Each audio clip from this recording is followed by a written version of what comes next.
I walk through the shadow of death left to fear. This is a journey through the halls of hell.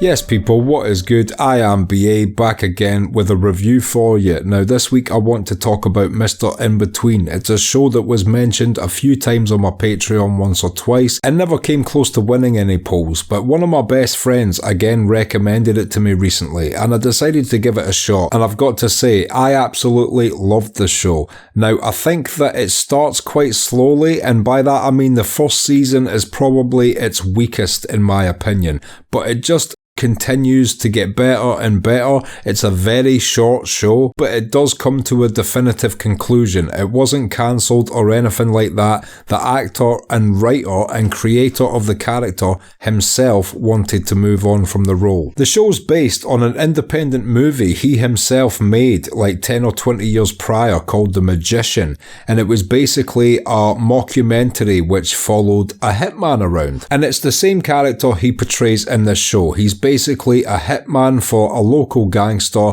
and he has to take care of jobs, whether it's killing people, protecting people, finding people, interrogating people. He can do it all. And while the show does sort of move forward with larger plots from time to time, it's kind of more written to be episodical, you know, like how the show Kung Fu used to be, or Mandalorian was recently, and that each individual episode could be watched and it will tell its own story and will have its own conclusion by the end of it. And the first thing I like about how they portray this character is it's not an overly stylized hitman. You're not dealing with John Wick.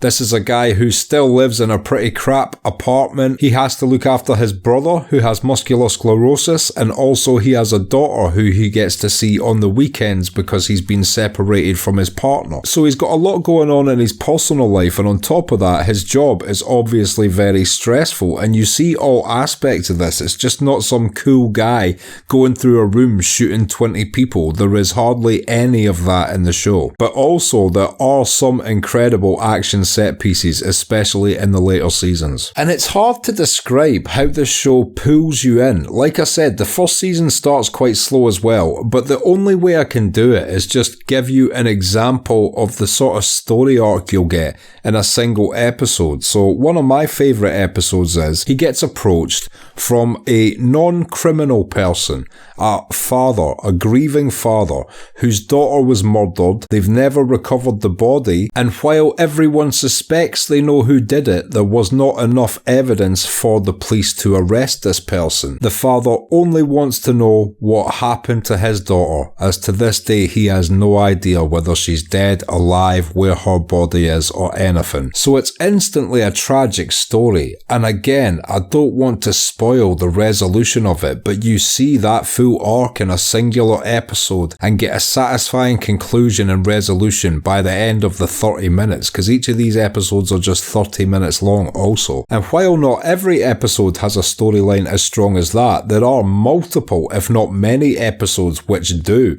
and that's why by the end of the third season, I don't know anybody that finished that show and didn't think, oh, I wish they made more of it. It leaves you wanting more, as all the best shows do. The UK Office left me feeling like that. It's like a void. I cannot believe they decided that was enough of it. I want 20 seasons of that. And Mr. Inbetween's the exact same. It's even more tragic as well that the actor has since moved on from the character, because I would have loved to have seen this concluded with a one-off movie or something. But I do believe that because of the success of this show, even though I haven't even mentioned this yet, I don't think, it's an Australian show, because of the success of this, I do believe he has been picked up by a major studio as a writer, so hopefully this is his ticket to making himself a lot of money and getting all the success which he deserves. The supporting cast is also excellent. I also thought the girl that played his daughter, who is quite a young child actress, did an amazing job. One of the better child actors I've seen. He's got a comedic relief best friend character